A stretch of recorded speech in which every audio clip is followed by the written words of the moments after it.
Narmada ఇషాల audio సిరీస్కి స్వాగతం. నేను మీ Narmada. Romantic love story నిన్నే పెళ్లాడతా భాగం 88. ఇదంతా నాపై ప్రేమేనా అన్నాడు శిఖర్. తల అడ్డంగా ఊపేసింది. మరి కళ్ళు చిన్నవి చేసి అడిగాడు. నువ్వు తినే వరకు ఉండాలి అంటే ఓపిక లేదు బావా, నిద్రొస్తోంది. నేను నిద్రపోతే నువ్వు తినవు కదా అందుకు అంది సంయు. ఇంకా నా మీద ప్రేమేమో అనుకున్నా. కాదా? శాడ్గా ముఖం పెట్టాడు శిఖర్. ఆమె శబ్దం రాకుండా పళ్ళన్నీ కనిపించేలా నవ్వింది. శిఖర్ సంయుకి తినిపిస్తున్నాడు కానీ గంభీరంగా మారిపోయాడు. ఆమె అతనికి తినిపించాలని చూసినా తినలేదు సరికదా తల అడ్డంగా ఆడించాడు. అలుక గోముగా అన్న సంయు అతని చెంప మీద చెయ్యి వేసి నిమిరింది. అతడు మాట్లాడలేదు. అయితే కోపమా అన్న ఆమె అతని ముఖాన్ని తన 2 చేతులతో పట్టుకుంది. అతడు కళ్ళు చిన్నవి చేసి చూశాడు. సారీ అంది. అయినా అతను పలకలేదు. అతని ముఖాన్ని తన ముఖానికి మరింత దగ్గరగా తెచ్చుకొని అతని పెదాల మీద ముద్దు పెట్టింది. చిన్నవైన అతని కళ్ళు పెద్దగా తెరుచుకున్నాయి. ఒకటి చాలదు అన్నట్టు ఉంది అతని చూపు. ఆమె మరో ముద్దు ఇచ్చింది. ఈసారి అతని పెదవులు చిరునవ్వుతో సాగాయి. ఆమె చిలిపిగా చూసి మరొకటి ఇచ్చింది. టెంప్ట్ చేస్తున్నావు చివరకు నోరు విప్పాడు శిఖర్. ఆమె కిలకిలా నవ్వింది. తినేటప్పుడు ఇవేం పనులు? కావాలని చిరుకోపం చూపించాడు శిఖర్. నా తింగరి బావకి కోపం పోవాలి అంటే ఇలా చేయక తప్పదు అన్న ఆమె అతని స్టైల్లో అతని పెదవి కొరికింది. ఆవ్ రాక్షసి, ఫుడ్ నచ్చలేదా? నా పెదాలు తింటున్నావు అన్న అతడు ఆమె పెదాలను అందుకొని తన స్టైల్లో ముద్దు పెట్టాడు. ఆవ్ అని ఈసారి ఆమె గట్టిగా అరిచింది. మరి ఇప్పుడు నువ్వు చేసిందాన్ని ఏమంటారు అంటూ అతన్ని కోపంగా చూసింది. అతని పంటిఘాటు ఆమె పెదవిని లోతుగా గాయం చేసింది. అతడు చిలిపిగా కన్ను కొట్టి ఆమె నోట్లో ముద్ద పెట్టాడు. ఆమె అది తినేయకుండానే ఇక చాలు నేను తినను అంది. అలుక ఇందాక ఆమె అన్నట్టు అతడు అన్నాడు. కాదు, కడుపు నిండింది, ఇక తినలేను. తన పొట్ట మీద చెయ్యి పెట్టుకుంది. నన్ను బేర్ చెయ్యాలి అంటే ఇంత కొంచెం సరిపోదు, నీరసపడిపోతావు, తిను అంటూ బలవంతంగా మరికొంచెం తినిపించాడు శిఖర్. కడుపు నిండుగా తినేసరికి కళ్ళు మూతలు పడ్డాయి సంయుకి. శిఖర్ తినే వరకు ఆమె ఆగలేకపోయింది. వెంటనే నిద్రలోకి జారుకుంది.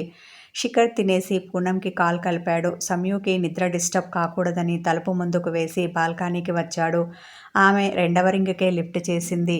ఇంకా పడుకోలేదా? సెల్లో టైం చూసి అన్నాడు శిఖర్. లేదు బావగారు అంది పూనం. ఆమె గొంతు తేడాగా ఉంది. ఏదో జరిగిందని అతనికి అనుమానం వచ్చింది. నిఖిల్ నిన్ను ఏమైనా అన్నాడా? ఆరగా అడిగాడు. లేదు, తను ఏమీ అనలేదు అన్న పూనం దుఃఖం కంట్రోల్ చేసుకోలేకపోయింది. సౌండ్ బయటికి రాకుండా ఏడవడానికి ప్రయత్నించింది. కానీ ఆమె వల్ల కాలేదు. చిన్నగా వెక్కుతూ ఉంది. ఆమె మౌనంగా ఉండడం, పైగా ఏడుస్తున్నట్టు అనిపించడం శిఖర్ అనుమానాన్ని మరింత పెంచింది. నిఖిల్ పక్కనే ఉన్నాడా? ఫోన్ వాడికివ్వు అన్నాడు. లేడు బావగారు, తను ఇందాకే ఊరెళ్ళాడు రుగ్ధకంఠంతో చెప్పింది. వాడు వెళ్ళాడని ఏడుస్తున్నావా అన్న శిఖర్ చిరునవ్వు నవ్వాడు. మీకేంటి బావగారు అలాగే అంటారు? మా ఆడవాళ్లకు తెలుస్తుంది భర్త దూరమైతే ఉండే బాధేంటో. కన్నీటి నడుమ నవ్వింది. నువ్వు ఎలాగూ ట్రాన్స్ఫర్ పెట్టుకున్నావు కదా, 4 రోజుల్లో వచ్చేస్తుంది. ఈలోపు వాడికి కూడా నీ విలువ తెలుస్తుంది. నువ్వు కావాలి అన్న కోరిక పుట్టొచ్చు. ఇది ఒక్కందుకు మంచిదే కదా అన్నాడు శిఖర్. మీ తమ్ముడు ఏమీ అలాంటి వాడు కాదు. ఈలోపు నన్ను పూర్తిగా మర్చిపోతాడు. నేను వెళ్ళాక నన్ను చూసి నువ్వెవరు అన్నా అంటాడు. ఎందుకంటే తనకి నేనంటే ఇష్టం లేదు కదా. పైగా టార్చర్ పెట్టి మరీ పెళ్లి చేసుకున్నాను. నేను వెళ్ళాక ఇంతకీ ఇంత రివెంజ్ తీర్చుకుంటాడేమో ఆలోచనగా అంది పూనం. నువ్వు గడుచుదానివి. వాడు రివెంజ్ మూడ్లో ఉంటే నువ్వు చూస్తూ ఊరుకుంటావా? ఉండవని నాకు తెలుసు. నీ స్టైల్లో నువ్వు వాడిని లొంగ తీసుకునే ప్రయత్నం చేస్తావు అంటూ ఈసారి గట్టిగానే నవ్వాడు శిఖర్. నిజమేనని అతని నవ్వులో నవ్వు కలిపింది పూనం. మరింకేంటి? ఏమీ ఆలోచించకుండా ఇలా ఏడుస్తూ ఉండకుండా హాయిగా పడుకో అన్నాడు శిఖర్. అలాగేనని ఆమె కాల్ కట్ చేయబోతుంటే ఇంతకీ భోంచేశావా అన్నాడు. లేదు, మీతో మాట్లాడాక మనసు తేలికగా ఉంది. ఇప్పుడు ఆకలి గుర్తొచ్చింది, తింటాను అన్న ఆమె థ్యాంక్యూ బావగారు అంది. ట్రిపికల్ ఇండియన్ ఉమెన్ లాగా ఉండకుండా బ్రేవ్గా ఉండు. మనసుకు నచ్చింది సొంతం కావాలి అంటే కొంచెం వెయిట్ చేయాలి. సహనంతో ఓర్పుగా తను అనుకున్నది సాధించాలి. నేనేం చెప్తున్నానో అర్థమవుతోంది కదా అన్నాడు శిఖర్. అర్థమైంది బావగారు, మీరే చూస్తారు కదా. నెల తిరగకుండా నా మొగుడిని నా కొంగు కట్టేసుకుంటాను. ఎప్పుడూ నా పేరే జపించేలా చేస్తాను అంటూ గలగలా నవ్వింది పూనం. అది నా మరదలు అంటే అలా ఉండాలి అని చెప్పి కాల్ కట్ చేసిన శిఖర్ వెనక్కి తిరిగాడు. ఎప్పుడు లేచి వచ్చిందో కానీ సంయుక్త నడుముకు చేతులు పెట్టుకొని అతని కోపంగా చూస్తూ అతని వెనక నిలబడింది. శిఖర్ ఆమెను అక్కడ చూసి షాక్ అయ్యాడు. నువ్వేంటిక్కడ? ఆమెను చూసి గుటికలు మింగాడు. అదే నేను అడుగుతున్నాను, నువ్వేంటిక్కడ? కనుబొమ్మలు ఎగరవేసి ఎదురు ప్రశ్నించింది సంయుక్త. ఏదో నిద్ర పట్టక చల్లగాలి కోసం ఇలా వచ్చాను అంటూ తడబడ్డాడు శిఖర్. మొదటిసారి అబద్ధం చెప్పడంతో అది అతనికి కష్టంగా అనిపించింది. అబద్ధం చెప్పకండి అన్న ఆమె మాట పదునుగా వచ్చింది. నా డార్లింగ్ దగ్గర నాకు దాపరికం ఎందుకు? చిలిపిగా అన్న అతడు ఆమె నడుం మీద చెయ్యి వేసి దగ్గరికి తీసుకున్నాడు. ఒక దిక్కు బొంకుతూనే మళ్ళీ లేదని ఎలా అంటారు? అంటే మాత్రం నేను నమ్ముతానా ఏంటి? అని అతన్ని తీక్షణంగా చూసింది సంయు. అలా చూడకే, అసలే చంటోడ్ని, దడుచుకుంటాను అనేసి ఆమె మెడవంపులో ముద్దు పెట్టాడు. అతన్ని ఒక తోపు తోసింది. అతడు తూలి వెనక్కి పడబోయి నిలదొక్కున్నాడు.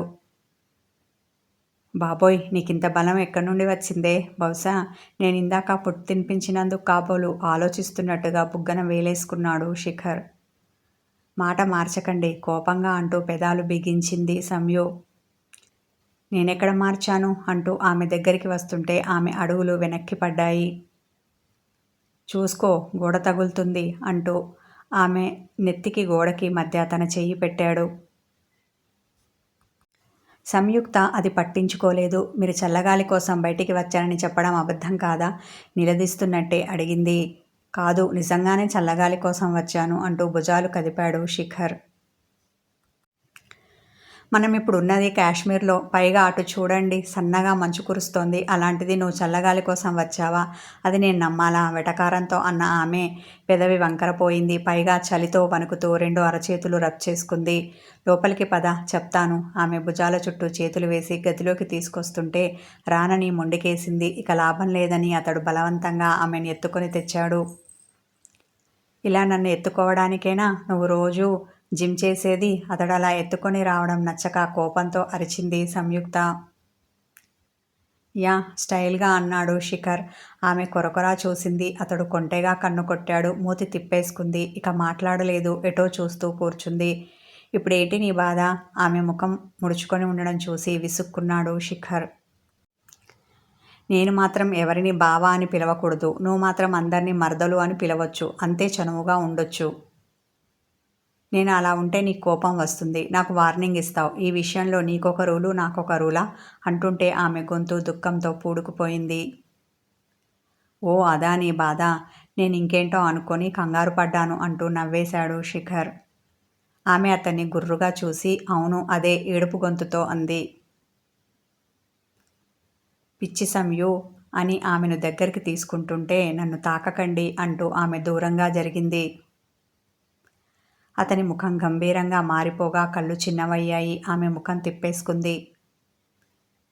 నన్ను తాకొద్దు, నా దగ్గరికి రావద్దు అని మరోసారి అన్నావు అంటే చంపుతా.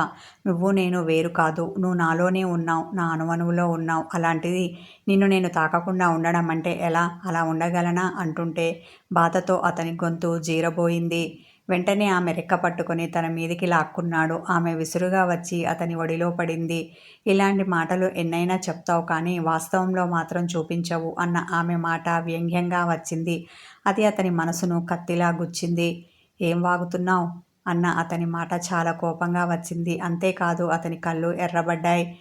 దెబ్బకి దడుచుకున్న సంయు అంటే నా ఉద్దేశం అంటూ నంగిగా ఏదో చెప్పబోయింది. షటప్, ఇంకొక మాట మాట్లాడావు అంటే నేనేం చేస్తానో నాకే తెలియదు అన్న అతడు విసురుగా ఆమెను పక్కకి తోశాడు. ఆమె వెళ్ళి మంచం చివరన పడింది. దుఃఖం కడుపులో నుండి తన్నుకొచ్చింది కానీ ఏడవకుండా ఆపుకుంది. సారీ బావా అంటూ అతన్ని అల్లుకుపోయింది. అతడు ఆమె చుట్టూ చేతులు వేయలేదు సరికదా, ఆమె భుజాలు పట్టుకొని పక్కకు నెట్టాడు. సారీ సారీ అంటూ కూర్చొని ఉన్న అతని మీదికి ఎగబాకింది సంయు. ఆమె ముద్దు పెట్టబోతుంటే అతడు ముఖం పక్కకు తిప్పుకున్నాడు. ఆమె మనసు చివుక్కుమంది. అదేంటి ఇలా అయ్యింది? అసలు నేనేం అడగాలి అనుకున్నాను? ఏమనేశాను? నేను ఎక్కడ తప్పు చేశాను? ఆలోచనలో పడింది. ఆమె ఆలోచనలో ఉండగానే శిఖర్ మంచానికి మరోవైపు తిరిగి పడుకున్నాడు. సంయు వెనక నుండి హత్తుకుంది. ఆమె చేతులు అతని ఛాతీని తడిమాయి. అతడు ఆమె చేతుల్ని తీసేయలేదు. ఎప్పటిలా ఆమెను తన మీదికి తెచ్చుకోనూ లేదు. ఏమీ పట్టనట్టు మౌనంగా ఉన్నాడు. ప్లీజ్ బావా, ఈ ఒక్కసారికి క్షమించు అని అతని చెవిలో గుసగుసలాడింది సంయు. ఆమె మాటలు వినడం ఇష్టపడని వాడిలా అతడు తన అరచేతిని చెవి మీద పెట్టుకున్నాడు. ఆమె అతని చేతిని బలవంతంగా తీసేసి చెవి కొరికింది. అయినా అతడు పట్టనట్టే ఉన్నాడు. బాబాయ్, ఇప్పుడు ఈ దుర్వాసుడిని లొంగదీయడం ఎలా? మళ్ళీ ఎప్పటిలా మార్చుకోవడం ఎలా? ఆలోచిస్తూనే అతని మెడ మీద ముద్దు పెట్టింది. అతడు వెంటనే చేత్తో తుడిచేసుకున్నాడు. అబ్బో అనుకున్న ఆమె, నువ్వు తుడుస్తూనే ఉండు, నేను పెడుతూనే ఉంటా చిలిపిగా అంది. పూర్తిగా అతని మీదికి వంగి అతని ముఖం నిండా ముద్దులు పెట్టింది. అయినా అతడు కరగలేదు.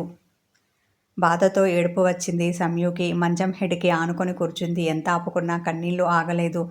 కళ్ళల్లో నిండిన కన్నీరు ఆమె బుగ్గల మీదికి జారాయి. సౌండ్ రాకుండా ఏడుస్తూ ఉంది. ఎప్పటిలా అతను ఇక ఆపు అని తిట్టనూ లేదు, దగ్గరికి తీసుకుని ఓదార్చనూ లేదు. నిద్రలోకి జారుకున్నాడు. అతడు నిద్రపోయినట్టు ఆమెకు తెలుస్తుంటే బాధ మరింత ఎక్కువైంది. ఏడుస్తూ ఎప్పటికో నిద్రపోయింది సంయుక్త. ఉదయం మెలకువ వచ్చేసరికి శిఖర్ గదిలో లేడు. ఎక్కడికి వెళ్ళాడు అనుకున్న ఆమె వాష్రూమ్ డోర్ తీసి చూసింది. అక్కడ కూడా లేడు. ఆమెలో కంగారు మొదలైంది. కోపంతో నన్ను వదిలేసి వెళ్ళలేదు కదా అనుకోగానే భయం ఒక్కసారిగా ఆమెను ఆవహించింది. సెల్ ఫోన్ తీసుకొని అతనికి కాల్ చేసింది. అది స్విచ్ ఆఫ్ అని వచ్చింది. సంయుకి భయంతో పాటు టెన్షన్ మొదలైంది. ఇప్పుడెలా అనుకోగానే ఏడుపు తన్నుకొచ్చింది. ఏడుస్తూ అలాగే మంచం మీద కూర్చుంది. సమయం ఎంత గడిచిందో తెలియదు. బయట నుండి ఎవరో తలుపు తెరుస్తున్న చప్పుడైంది. కళ్ళు తుడుచుకొని తలుపు వైపు చూస్తూ ఉంది. తెరుచుకున్న తలుపులో నుండి శిఖర్ వస్తూ కనిపించాడు. ఆమె ఒక్క ఉదుటున అతన్ని చేరింది. ఎక్కడికి వెళ్ళావు అడుగుతూనే అతన్ని హక్ చేసుకుంది. రాత్రిలా అతడు ఆమెను దూరంగా నెట్టలేదు. ఆమె చుట్టూ చేతులు వేశాడు. ఆమె మరింత గట్టిగా హత్తుకుంది. భయపడ్డావా మృదువుగా అడిగాడు. చాలా అంటే చాలా అంటూ అతని మెడవంపులో ముఖం పెట్టింది. నీ ఫోన్ ఎందుకు స్విచ్ ఆఫ్లో ఉంది కాసేపటికి అడిగింది. ఛార్జ్ అయిపోయి ఉంటుంది, చూసుకోలేదు అన్న అతడు ప్యాంట్ జేబుల నుండి సెల్ ఫోన్ తీసి చెక్ చేశాడు. ఇంకెప్పుడు ఇలా నన్ను వదిలేసి వెళ్ళకు బేలగా అంటూ తలెత్తి అతన్ని చూసింది. ఆమె బాగా ఏడ్చిందని ఆమె ముఖం చూడగానే అర్థమైంది శిఖర్కి. ఏడ్చావా? తడిగా ఉన్న ఆమె కనురెప్పల మీద ముద్దు పెట్టాడు. ఆమె మాట్లాడలేదు. కానీ ఆమె పెదవులపై చిరునవ్వు మొలిచింది. ఆమెను కౌగిలిలో ఉంచుకొని గదిలోపలికి నడిచాడు శిఖర్. ఎక్కడికి వెళ్దాం ఆమె వెన్ను నిమురుతూ అడిగాడు. అతడు అడిగిన దానికి ఆమె సమాధానం చెప్పలేదు. కానీ కోపం పోయిందా అంది. తడితడిగా ఉన్న కళ్ళతోనే అతన్ని చూసింది. ఈ రొమాంటిక్ కథ కొనసాగుతుంది. హాయ్ వ్యూవర్స్, స్టోరీ నచ్చితే లైక్ చేయండి, కామెంట్ చేయండి, హైప్ చేయండి. సబ్స్క్రైబ్ చేసుకొని వాళ్ళు ఉంటే నా ఛానల్ని సబ్స్క్రైబ్ చేసి